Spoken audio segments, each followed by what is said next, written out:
नमस्कार। हम differentiability chapter पढ़ रहे थे और आज हम उसी से आगे कुछ और थ्योरम्स पढ़ेंगे, जिसमें पहली थ्योरम है let f be a function defined on closed interval a b and c belongs to an open interval a b. C a b के मध्य है।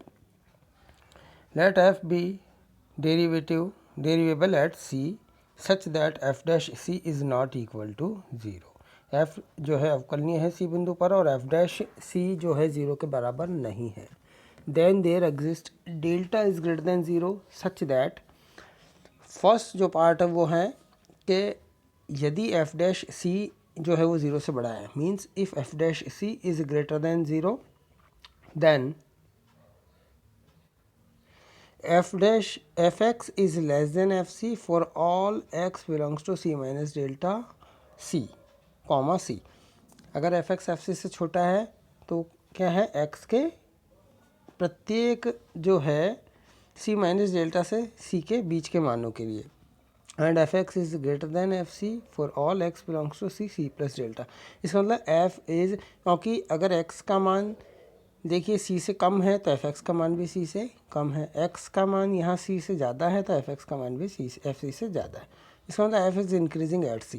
और दूसरा पार्ट है, पहला तो था if f dash C is greater than zero, अब दूसरा पार्ट है if f dash C is less than zero.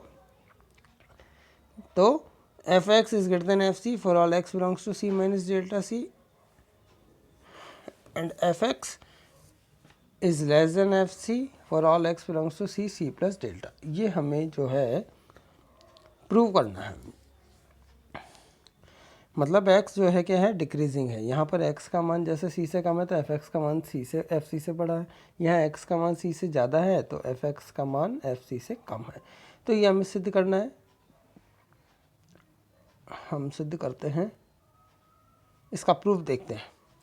तो चूँकि हमें दिया हुआ है कि फंक्शन f जो है डेरिवेबल है सी पॉइंट पर, मीन्स हम डेफिनेशन से हम लिख सकते हैं F dash C is equal to limit x tending to C F x minus F C upon x minus t where x is not equal to c and c belongs to open interval a b। ये definition है। हमें ये भी दिया हुआ कि F dash C is not equal to zero. इसका मतलब modulus of F dash C is greater than zero. तो हमने मान लिया, चूँकि एप्सिलॉन जो है स्विच है, आर्बिट्रेरी है, इसलिए हमने मान लिया epsilon is equal to modulus of F dash C upon two. अब हमने क्या करना है, हम जो हमारे पास इक्वेशन वन जो हमने दी है, जो कि डिफरेंशियबिलिटी के डेफिनेशन से हमने लिखा है, उससे हम इस तरह से भी लिख सकते हैं कि F dash C is equal to limit x tending to C F x minus F c upon x minus c. इसका मतलब जो है इसकी लिमिट जो है वो एफ डैश सी है। तो एप्सिलॉन डेल्टा की जो डेफिनेशन है लिमिट की, उससे हम लिख सकते हैं।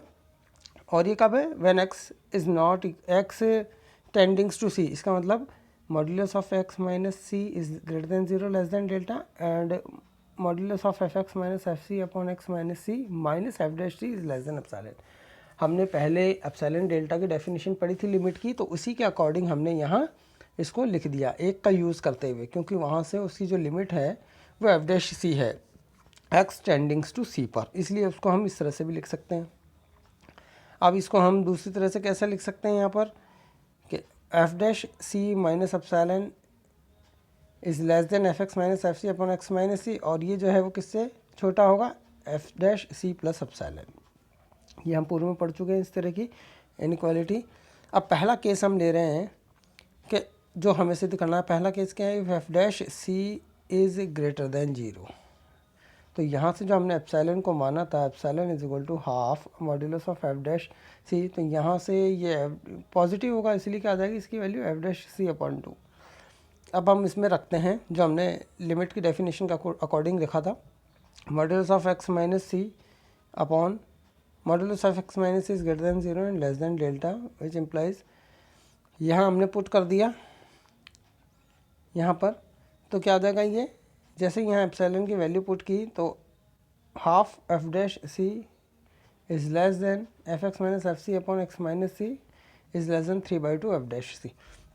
अब यहाँ हम देखते हैं कि हमें कंडीशन दी हुई है f dash C is greater than zero. तो यहाँ पर जैसे ही f dash C is greater than zero हम देखते हैं तो हमारे पास ये जो बीच वाली टर्म है ये हमारे पास क्या आएगी, पॉजिटिव ही आएगी, क्योंकि F dash C is greater than zero है। तो इस कंडीशन से हम क्या कह सकते हैं कि ये पॉजिटिव कब होगा, जब एफ एक्स एफ सी से बड़ा होगा और एक्स भी सी से बड़ा होगा। तो हम क्या कह सकते हैं, या एफ एक्स एफ सी से छोटा होगा और एक्स भी सी से छोटा होगा। तो हम पहले लेते हैं कि f x is less than F c, तो यहाँ पर क्या होना चाहिए, x is less than c. अब x is less than c है, इसका मतलब एक्स किसके बीच में लाई करेगा, सी माइनस डेल्टा से सी के बीच में लाई करेगा।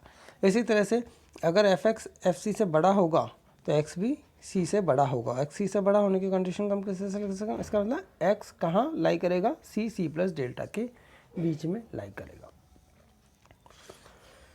तो एक तो ये इसका मतलब हम क्या कह सकते हैं, देखो इसमें एक्स सी से छोटा है तो एफ एक्स भी एफ सी से छोटा है, एक्स सी से बड़ा है तो एफ एक्स भी एफ सी से बड़ा है। इसका मतलब f is an increasing function.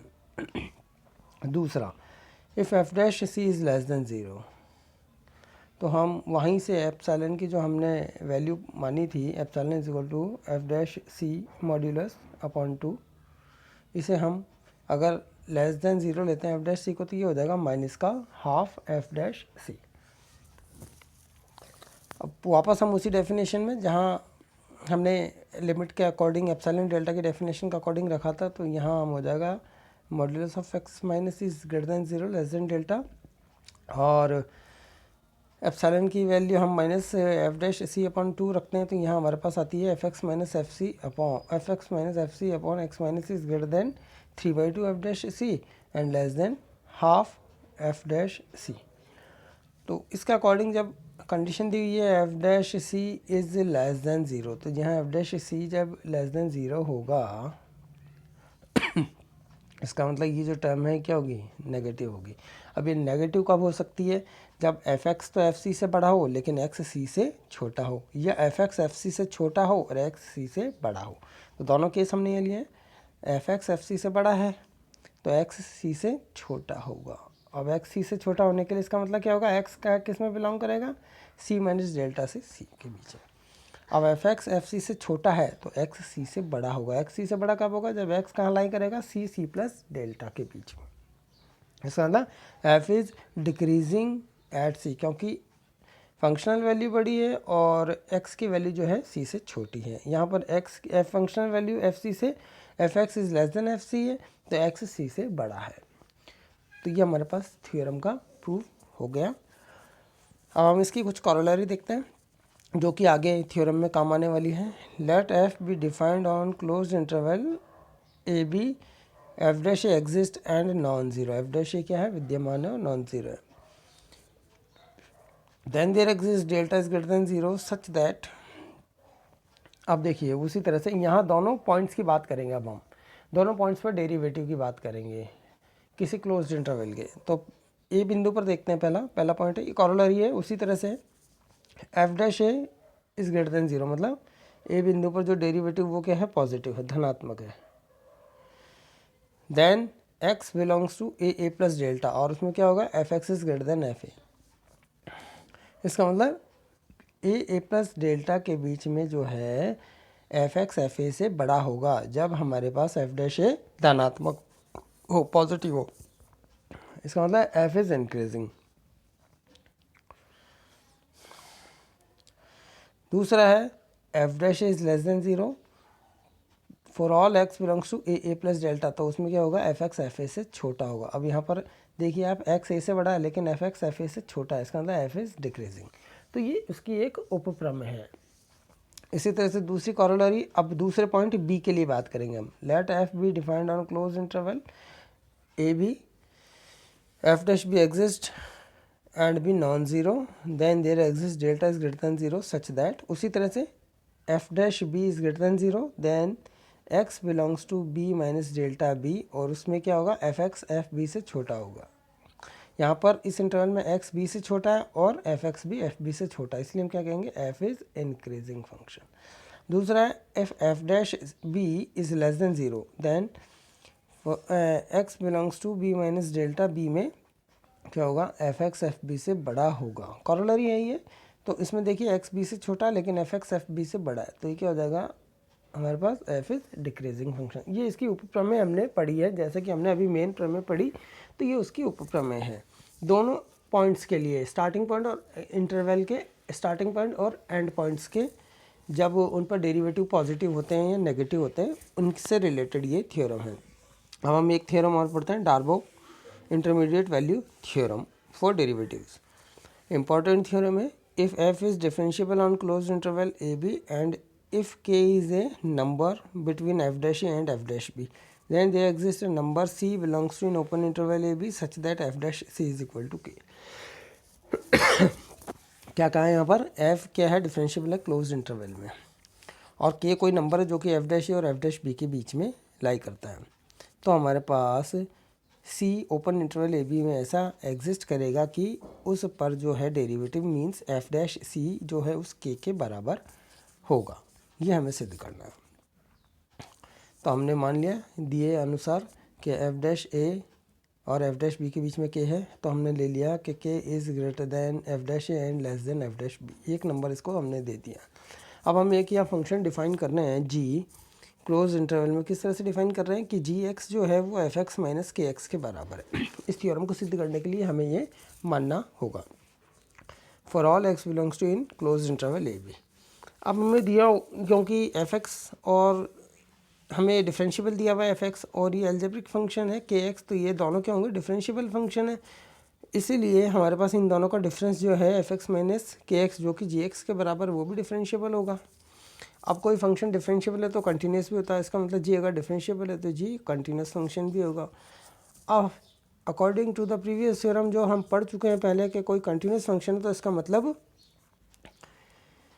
उसके बाउंड्स होते हैं, परिबंध होते हैं। इसका मतलब अगर जी कंटिन्यूस है इसका मतलब जी इज़ बाउंडेड, परिबद्ध है इन क्लोज इंटरवल ए बी। अब अगर परिबद्ध है तो उसके अपर और लोअर बाउंड्स भी होंगे, मतलब उसका उच्चक और निम्नक भी होगा, सुप्रीमम और इन्फीमम भी होगा, इन्फीमम।